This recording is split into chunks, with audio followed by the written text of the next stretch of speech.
오늘은 설교를 시작하면서 먼저 예술 작품 하나 보고 가시죠. 네, 이 앞에 화면 조각상인데요. 우리들이 잘 아는 이 미켈란젤로가 만든 피에타라는 조각상입니다. 베드로 성당에 있는데요. 저는 이걸 10여 년 전에 이제 실물로 베드로 성당에 들어가서 직접 봤습니다. 혹시 직접 보신 분 계신가요? 아마 계실 것 같은데. 계시네요. 네, 저기 뒤에도 계시고. 네, 직접 이걸 봤을 때 이 사진으로 봐도 사실은 굉장히 뭔지 모르겠지만 엄청나다 이런 생각이 드는데 실물을 봤을 때 저는 더 크게 와닿았어요. 이 예수님이 지금 이제 십자가에 돌아가시고 이제 어머니 그 마리아가 예수님의 시신을 이렇게 품고 있는 이 장면을 볼 때 그런 마리아의 어떤 슬픔과 더불어서 우리의 삶의 어떤 슬픔, 비에 대해서 보게 되고 감동적으로 다가오더라고요. 이제 직접 못 보신 분들이 계시니까 혹시 기회가 되면 꼭 직접 보시기를 추천합니다. 그런데 이 조각상을 보니까 한 가지가 떠올랐어요. 그때 당시에 제가 이렇게 설명을 듣고 알았는데요. 저도 요 모습만 보고 피에타라는 것만 보고 그래 이거 대단한 그런 건가 보다 했는데 아주 흥미로운 지점이 하나가 있더라고요. 이거를 미켈란젤로가 조각을 할 때 우리는 딱 요 형상으로 보잖아요. 이 형상으로 보는데요. 미켈란젤로는 이것을 하나님께 드리는 조각품으로 드렸거든요. 그래서 하나님이 보신다라고 생각을 했어요. 미켈란젤로는. 그래서 우리가 보는 이 형태가 아니라 하나님이 보셔야 하기 때문에 이 조각상을 제대로 보려면요. 위에서 봐야 된다는 거예요. 모르셨죠? 그래서 사진을 좀 준비했습니다. 이 모습이에요. 아까는 마리아의 모습이 조금 더 보였다면 실제 미켈란젤로가 의도한 조각의 이 장면은 바로 이 예수님의 모습이었던 거죠. 저는 굉장히 새롭게 와닿더라고요. 이렇게 하나님을 향한 마음을 조각에 담았구나라는 걸 보면서 큰 감동을 받기도 했습니다. 오늘 대림절 두 번째 주일을 시작하면서 우리에게 주어진 본문은 이 누가복음 1장에 나와 있는 마리아 이야기입니다. 네, 우리 조각상에서도 봤었던 그 어머니 마리아죠. 그런데 이 마리아에 대해서 우리 개신교와 천주교 같은 기독교거든요.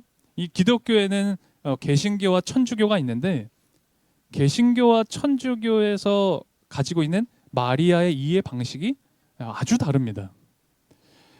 천주교에서는요, 이 어머니, 이 성모 마리아를요, 무려 5세기 전부터, 5세기 때부터 테오토코스라는 단어를 사용해서 하나님을 낳은 하나님의 어머니, 그러니까 성모 마리아, 하나님을 낳은 하나님의 어머니라고 그렇게 표현하면서 그런 거 들어보셨어요? 우리 개신교 교회에서는 안 하는데요. 마리아의 이름으로 기도합니다. 네, 아마 성당에 가보신 분들은 아실 텐데요. 우리 개신교 교회에서는 딱 예수님의 이름으로만 기도하는데요. 그런데 이 천주교 성당을 가게 되면 마리아의 이름으로 기도를 합니다. 마리아에게 기도를 하면 더 하나님께 기도가 빨리 상달된다라고 믿기 때문이죠. 어떠세요? 여러분은 그게 좀 받아들여지시나요? 아마 개신교를 다니는 성도들은 대부분 그걸 좀 받아들이기는 힘들어합니다. 또한 이 천주교에 대한 어떤 반발심이 있는지는 모르겠어요. 우리가 천주교에서 개혁해서 나온 교회잖아요. 그러다 보니까 마리아에 대해서 지나치게 무관심합니다. 천주교 성당을 가면요 매일같이 마리아를 챙기거든요. 그런데 개신교에서는요 1년에 한 번, 그것도 이 성탄절이 있을 때 마리아를 챙길까 말까예요. 안 챙기는 경우도 있습니다. 그래서 제가 챙기려고요. 그래서 오늘 좀 제가 챙겨보려고 합니다. 오늘 마리아 이야기를 좀 보려고 합니다. 사실 우리가 신앙의 우리 선배들 있잖아요. 우리 선배들, 모세, 다윗 선배들, 그런 선배들을 우리가 늘 얘기하는 건 뭐냐면 그 믿음의 선배들에게 배울 점이 있기 때문인데요. 똑같습니다. 마리아도 역시 우리 신앙의 선배로서 너무나 좋은 신앙의 유산을 가지고 있거든요. 그래서 오늘 그 부분을 좀 살펴보겠습니다. 마리아가 살던 이 당시는요, 사실 아주 암울한 시대였어요. 예수님이 이제 오시기 바로 직전, 어쩌면 인류 역사상 가장 어둡고 가장 추운 시기였다라고 볼 수도 있습니다. 그런데 어둠이 깊다라는 의미는 뭐냐면 이제 곧 새벽이 가까웠다, 그런 의미이기도 합니다. 왜 해 뜨기 전이 가장 어둡다라고 하잖아요. 바로 그때 하나님께서 이 메시아의 약속을 이루기 시작하셨던 거예요. 바로 무명의 아주 작은 소녀를 통해서 말이죠. 마리아가 살던 곳이 어디입니까? 마리아는 당시 세계의 중심이라고 여겨지는 로마 제국의 수도에서 살았던 게 아니죠. 그렇다고 이스라엘, 이 유대인들의 수도 예루살렘에 살았던 것도 아닙니다. 이스라엘 안에 있지만 이방인의 땅처럼 여겨졌던 갈릴리, 나사렛이 이 마리아가 살던 곳이었어요. 아무도 주목하지 않는 시골, 그 작은 마을에서 하나님이 엄청난 일을 시작하셨던 거죠. 온 세상에 해방과 자유, 그리고 사랑과 평화를 가져올 그 예수님을 낳는 어머니, 그 어머니로 아무런 이름이 없는 작은 여인을 그 통해서 그 일을 시작하셨던 거예요. 그래서 마리아는 새로운 시대를 여는 예수 그리스도의 어머니가 됩니다. 이거는 전적으로 하나님의 은혜였죠. 너무나 놀라운 하나님의 은혜였습니다. 그래서 오늘 우리가 읽은 본문에서도 이 천사 가브리엘이 마리아한테 은혜를 입은 자야, 주님께서 그대와 함께 하신다, 기뻐하여라, 그렇게 인사하고 축복하는 거죠. 그리고 오늘 본문은 아니지만 이후에 마리아는 하나님께서 여종의 비천함을 돌보셨다라는 고백을 합니다.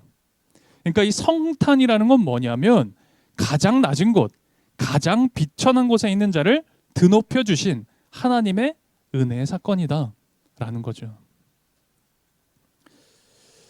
우리는 하나님의 은혜를 정말 필요로 합니다. 여러분과 저 하나님의 은혜를 간절히 소망하고 정말 사모하죠.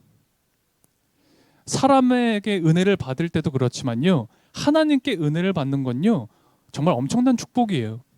큰 일입니다. 그런데 우리가 하나님의 축복을 받는다는 것, 그게 하나님의 은혜를 받는다는 게 마냥 즐거운 일은 아닐 수도 있습니다.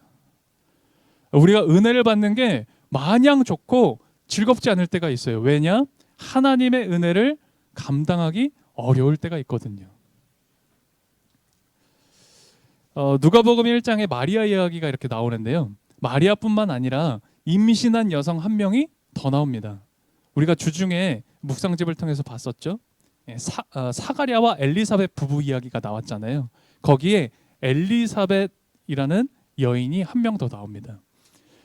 이 여인도 임신을 했어요. 그런데 어떤 상황이었냐면 나이가 많이 들었어요, 이미. 그래서 임신을 하지 못하는 여인이었습니다. 그런데 하나님의 은혜를 입어요. 그래서 아주 늦은 나이에 임신을 하게 됩니다. 그가 낳는 아이가 세례 요한이죠. 큰 하나님의 은혜를 입게 되는데요, 처음에 엘리사벳이 어땠냐면, 아니 내가 나이도 이만큼 들고 이제 아이를 낳을 수 있는 나이가 아닌데 내가 어떻게 아이를 임신하겠느냐, 하나님이 말씀하셨는데도 처음에 의심합니다. 불신하는 일이 벌어져요. 그래서 어떻게 되냐면 이 말을 못하게 되는 해프닝이 벌어지죠. 어쨌든 우리가 누가복음 1장에 나오는 이 사람들을 통해서 예수님의 탄생의 이야기를 지금 시작했는데, 그 예수님의 탄생의 이야기의 백미는 뭐냐면 바로 믿음의 이야기예요. 특히 마리아의 믿음의 이야기입니다. 그런데 이 믿음에 대해서 이야기할 때 절대 빼놓으면 안 되는 한 사람이 있습니다. 그건 마리아의 남편이죠. 예수님의 아버지 요셉의 믿음입니다. 여러분, 요셉의 이 믿음도 대단합니다. 우리가 절대 놓쳐서는 안 되는데요, 이 마리아와 요셉이 약혼을 했어요. 결혼 날짜를 잡아 놓은 겁니다. 그런데 그 전에, 결혼 전에 이제 내 와이프가 될 이 마리아가 갑자기 임신을 한 거예요. 임신을 했다고요. 여러분, 지금처럼 혼전 임신이 있었던 때가 아닙니다. 특별히 유대 사회에선 그런 일이 벌어질 수 없었어요. 그런데 결혼 전에 임신을 했다는 소식이 들리는 거예요. 여러분, 요셉 이거 결혼 가능한 겁니까? 여기 형제들 있네요. 우리 결혼한 형제들 좀 계시고 결혼 안 한 형제들도 계신데, 형제들 한번 생각해 보세요. 이제 결혼하기로 약속했어요. 그런데 임신을 했다는 거예요. 내 애가 아니래요. 가능하시겠어요? 가능해요? 주여. 아니 뭐 반대로 생각해도 그렇지 않겠습니까? 애가 있대. 이 남자한테 애가 있다는 거예요. 되겠어요? 되냐고요? 안 된다고요. 쉽지 않아요. 그런데 요셉도 하나님의 말씀을 들었어요. 예, 나의 아내가 될 사람이 임신할 거라는 그 말씀을 듣고 그걸 믿었던 거죠. 그런데 이런 요셉의 믿음도 참 대단하지만 누가복음 성경 본문은요, 이 마리아의 믿음을 조금 더 강조합니다. 천사가 마리아한테 직접 나타나서 이렇게 얘기를 하죠. 28절 제가 읽어드릴게요. 천사가 안으로 들어가서 마리아에게 말하였다. 기뻐하여라, 은혜를 입은 자야, 주님께서 그대와 함께 하신다. 그리고 31절을 보면 너가 아들을 낳을 것이다, 이렇게 말씀해 주시죠. 그런데 여러분 잘 보세요. 잘 보십시오. 마리아가 하나님의 은혜를 받았습니다. 그렇죠. 하나님의 은혜를 받고 그걸 받을 만한, 그 은혜를 받을 만한 믿음을 가지고 있다고 해서 우리가 다 만사형통해지는 건 아닙니다. 우리가 쉽게 착각하는 것, 우리가 쉽게 그렇게 결론 내리는 것 중에 하나는 뭐냐면 은혜를 받으면 다 해결될 거야 라는 생각을 하죠. 그런데 그렇지 않아요. 은혜를 받았으면 반드시 그 이후에는 시련과 고난이 찾아옵니다. 마리아는 지금 엄청난 하나님의 은혜를 입었어요. 가브리엘 천사가 나타나서 하나님의 말씀을 전하는, 그래서 예수 그리스도를 임신하게 되는 엄청난 은혜를 입었습니다. 마리아는 그것을 믿었어요. 의심하지 않았습니다. 그렇게 되기를 바라면서 믿었습니다. 그 잘 믿은 믿음의 결과가 뭡니까? 믿음의 결과가 뭐였죠? 미혼모라는 현실이었죠. 하나님의 은혜를 받고 내가 그걸 믿었더니 마리아에게 주어진 현실은 뭐예요? 미혼모라고요. 약혼한 요셉이 이게 도저히 받아들일 수가 없으니까 그래서 조용히 파혼하려고도 생각했다라는 게 누가복음에 나와 있죠. 우리가 사는 지금 이 시대도요, 지금 이때에도 미혼모다라고 하면요, 시선이 그렇게 따뜻하진 않아요. 사실 따갑습니다, 오히려. 그런데 1세기, 그것도 이 유대 공동체 사회 안에서 미혼모는 뭐예요? 미혼모라는 건 뭐예요? 간음의 죄를 범한 거예요. 그래서 그렇게 미혼모는 어떻게 됐냐? 실제로 돌에 맞아 죽습니다. 어떻게 그럴 수가 있어? 라고 생각할 수 있겠지만 1세기에는요, 유대 공동체 사회 안에서는 율법으로는 미혼모는 범죄였기 때문에 돌에 맞아 죽습니다. 그게 합법이에요. 마땅한 일입니다. 돌에 맞아 죽는 일이 하나님의 은혜다? 누구라도 그런 은혜는 받고 싶지 않을 것 같아요. 자, 그럼 하나님 도대체 어떻게 하시려고 이러는가? 이제 앞으로 마리아를 어떻게 이끌어 가실까? 마리아에게 나타난 이 천사 가브리엘이 엘리사벳을 소개합니다. 너의 친척 엘리사벳에게 가봐라 라는 이야기를 하는 거죠. 그 본문이 1장 36절에서 37절까지인데요. 우리 1장 누가복음 1장 36절 37절 한번 같이 읽어볼까요? 같이 읽겠습니다. 보아라, 그대의 친척 엘리사벳도 늙어서 임신하였다.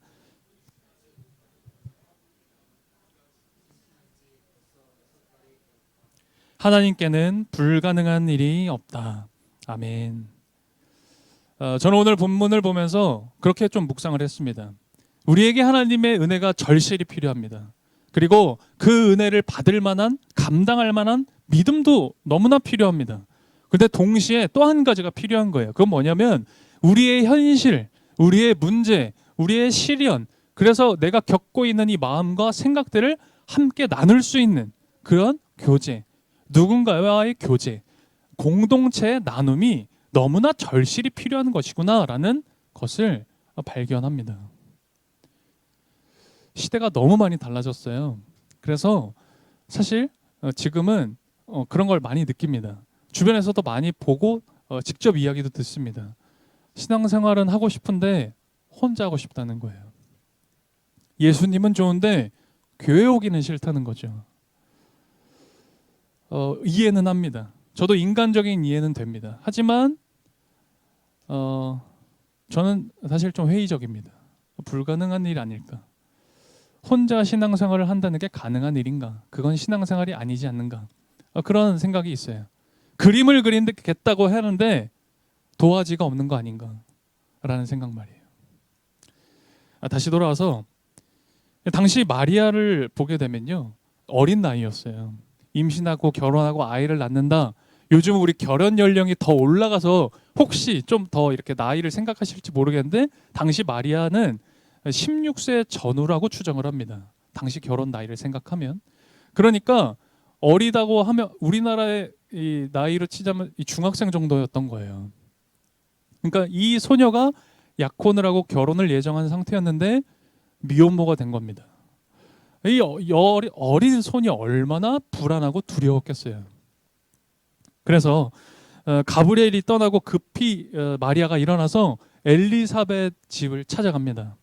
엘리사벳도 천사를 만나고 임신을 은혜로 했다고 하니 엘리사벳 친척이기도 하고, 언니라고 얘기하면 좀 너무 나이가 많죠. 그 가족 어른을 만나서 내가 어떤 도움을 받을 수 있을까라고 생각하면서 엘리사벳을 찾아갔을 거예요. 그런데 이게 웬일이에요? 엘리사벳을 만나니까 엘리사벳이 기쁘게 뛰어나와서 마리아가 예상하지도 못한 축복의 인사를 건네는 겁니다. 그게 우리 1장 42절에서 43절인데요. 42, 43절도 우리 같이 한번 읽어보겠습니다. 큰 소리로 외쳐 말하였다. 그대는 여자들 가운데서 복을 받았고 그대의 태중의 아이도 복을 받았습니다. 내 주님의 어머니께서 내게 오시다니 이것이 어찌된 일입니까? 아멘. 여러분, 근데 한번 생각해 보세요. 이게 다른 사람들 우리 보통 사람들 같으면요, 뭐라 그랬겠어요? 야, 마리아, 네가 한두 살 먹은 애도 아니고 너 지금 제정신이야? 그러지 않았겠어요? 야, 내가 다 들었어. 야, 그거 요한의 아이가 아니라며. 너 미쳤어? 너 이거 발각되면 돌에 맞아 죽어. 너 죽을 위험에 빠진 거야. 라고 하면서 아마 굉장히 뭐라 했을 거예요. 일반적인 상황이라고 생각한다면. 사실 모르겠어요. 여러분은 안 그러실지 모르겠는데 제가 그렇습니다. 제가 그런 것 같아요. 며칠 전에 아내랑 대화를 하는데 아내가 어떤 잃어버린 물건을 찾아주는 그 이야기를 이렇게 하는 거예요. 그래서 뭘 잃어버린 게 있는데 누구 찾아주려고 뭐 어쩌고 저쩌고 얘기를 해주는데 제가 그 얘기를 듣고 뭐라 그랬냐면, 그러니까 경비실에 맡기지 그랬어 라는 얘기를 했거든요. 좀 그걸 찾아주는데 사연이 있었던 거예요. 그래서 제가 좀 안타까운 마음이 들어서 그랬던 거죠. 그러니까 좀 경비실에 맡기지라고 얘기를 했는데 아내가 그 말은 듣지 않고 막 얘기를 더 하더라고요. 그래서 저도 얘기를 듣는 마음이 생겨서 그랬구나. 근데 그거 좀 경비실에 맡기지. 그러니까 아내가 그러는 거야. 누가 답을 얘기하래? 누가 답 얘기하래? 그러는 거예요. 그래서 아니구나. 그래서 가만히 다 들었어요. 끝까지 다 듣고 그랬구나. 그러니까 다음부터는 경비실에 맡겨. 제가 그랬죠. 형제들, 답만 얘기하면 안 돼요. 뭐 꼭 형제들뿐만 아니라 답만 얘기하려고 하는 분들이 계십니다. 누가 그 답을 몰라서 그런 얘기하는 게 아니에요. 근데 제가 좀 그래요. 답만 얘기해요. 그런데 오늘 본문에 나오는 이 성령이 충만한 엘리사벳, 성령이 충만한 이 엘리사벳은 과연 달랐던 거예요. 그녀는 놀랍게도 마리아의 이 태중에 있는 아이를 보면서 뭐라 그래요? 이 알았던 거예요. 성령이 충만한 상태에서 알았던 겁니다. 내 주님이라는 표현을 쓰죠. 엘리사벳이 그걸 어떻게 알았던 거예요? 성령이 충만했기 때문에. 뿐만 아니라 이 마리아는 자기보다 한참 어렸어요. 한참 어린 10대의 그 가족이지만 마리아가 찾아왔을 때 뭐라 그래요? 내 주님의 어머님이다 라고 하면서 마리아를 높이면서 찬양하고 그리고 반겨 맞아줍니다. 여러분, 이 엘리사벳을 보세요. 엘리사벳은 지금 마리아가 겪게 된 상황, 그 사태의 본질을 너무나 명확하게 꿰뚫어보고 있잖아요. 마리아는 이 엘리사벳을 만나서 엘리사벳과 함께 3개월의 시간을 보내게 됩니다. 그 시간 동안 따뜻한 격려, 위로를 받았고, 그리고 내가 정말 뜻 모르게, 처음에는 아무것도 모르게 임신을 했지만 이것이 하나님이 이루어 가실 일이라는 걸 깨닫게 되고 새로운 힘을 얻게 되고요. 그리고 새로운 소망과 뜻을 품게 되는 겁니다. 저는 오늘날 소위 성령 충만하다 혹은 그리스도인이다 라고 하는 사람들에게 보여야 하는 모습이 바로 이런 모습이어야 하지 않을까, 그런 생각을 해봅니다. 성령 충만하다 라고 할 때 우리는 보통 요란함이 떠오릅니다. 요란하죠. 난리법석을 떱니다. 그 가운데 저는 늘 무언가를 느끼냐면 무례함을 느끼죠. 여러분은 어떠실지 모르겠는데요. 저는 그런 어떤 요란함이 아니라 정말 그 상황과 사태의 본질을 꿰뚫어 보는 그런 성령 충만한 모습이 보고 싶습니다. 여러분과 저에게 그런 모습 보였으면 좋겠어요. 오늘 짧은 이 누가복음 1장 말씀을 통해서 이 마리아와 엘리사벳 그 모습을 보면서 우리가 예수님이 탄생하시기 전에 이야기가 어떠했는지를 보고 있습니다. 전적인 하나님의 은혜로 마리아가 은혜를 입고 예수의 어머니가 됩니다. 그리고 우리도 그 일이 있은 이후 예수님이 태어나시고 우리도 하나님의 자녀가 되어서 구원받았죠. 여러분과 저도요, 모두 하나님의 은혜를 입었습니다. 우리가 하나님의 은혜를 받았다면 여러분, 우리가 마땅히 그 믿음을 감당해야 됩니다. 그 은혜를 감당해야 되는 거예요. 주님의 약속에 대한 굳은 믿음이 필요한 거죠. 약속을 이루어 가시는데 때로는요, 시간이 좀 걸릴 때도 있습니다. 하나님이 그 약속을 이루어 가시는데 그 과정에 우리에게 시련이 있을 때도 있고요. 내 예상과는 다른 일이 벌어지기도 합니다. 하지만 그때에 주님의 약속이 이루어질 것이다라는 그 기다릴 수 있는 믿음, 흔들리지 않는 믿음이 필요한 거죠. 오늘 마리아와 요셉, 엘리사벳은 바로 그 믿음을 우리에게 전해주고 있는 거예요. 사실 여러분과 저의 믿음이 부족해서 그렇지, 사실 우리가 연약해서 그렇지, 하나님은 반드시 구원을 이루십니다. 여러분과 저의 구원을 반드시 이루어 주시는 분이세요. 그래서 여러분, 너무 걱정하지 않으셔도 돼요. 우리는 연약해도요, 하나님이 이루어 가십니다. 그리고 또 한 가지, 우리가 놓치지 않아야 될 중요한 사실은요, 우리가 주님의 약속을 믿고 따라가는 이 삶의 여정 가운데요, 시련도 있고 고난도 있습니다. 예기치 못한 상황도 벌어지는데요, 사람이 그럴 때 어떻게 되냐면 고립이 됩니다. 혼자 고립시켜요, 스스로를. 그런데 그 고립이 아니라 믿음의 교제를 나눌 수 있는 그 공동체 안에서 정말 영적인 교제를 해야 한다는 것, 우리 그 사실을 기억했으면 좋겠습니다. 우리 교회가 다른 사역이 없잖아요.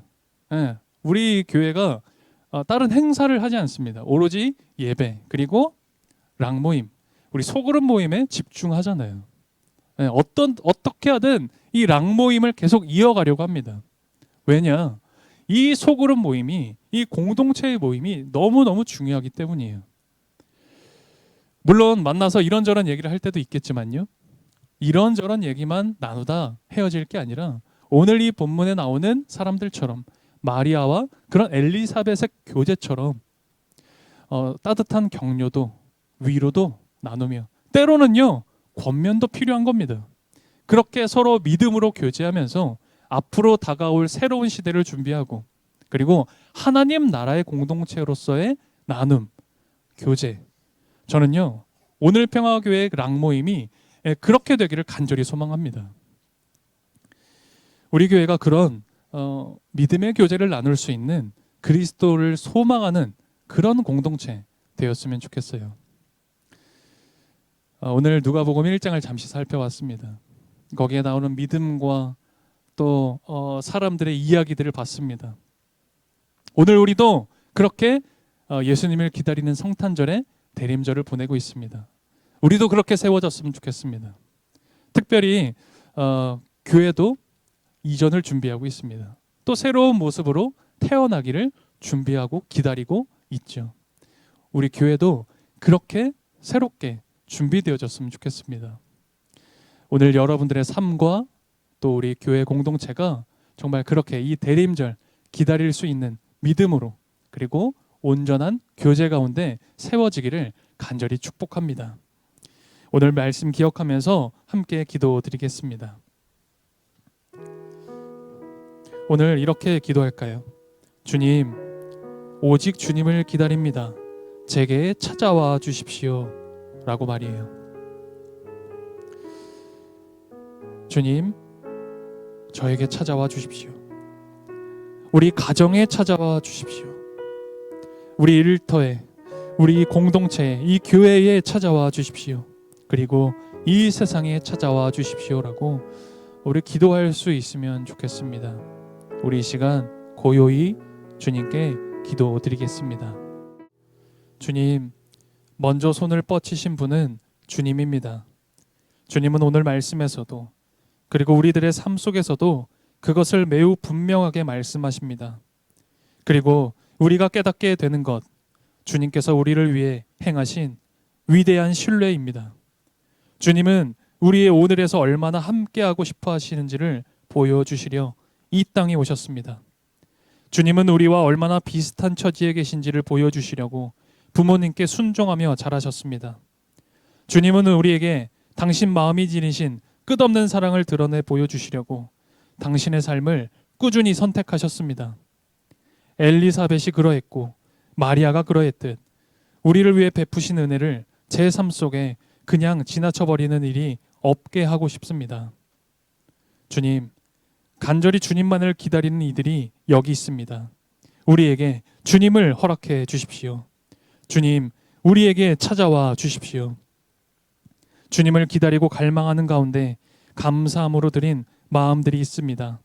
이들의 손길 가운데 엘리사벳에게 허락하신 은혜를 허락하시고 마리아가 감당한 믿음과 용기를 내려 주십시오. 예수 그리스도의 이름으로 기도드립니다. 아멘.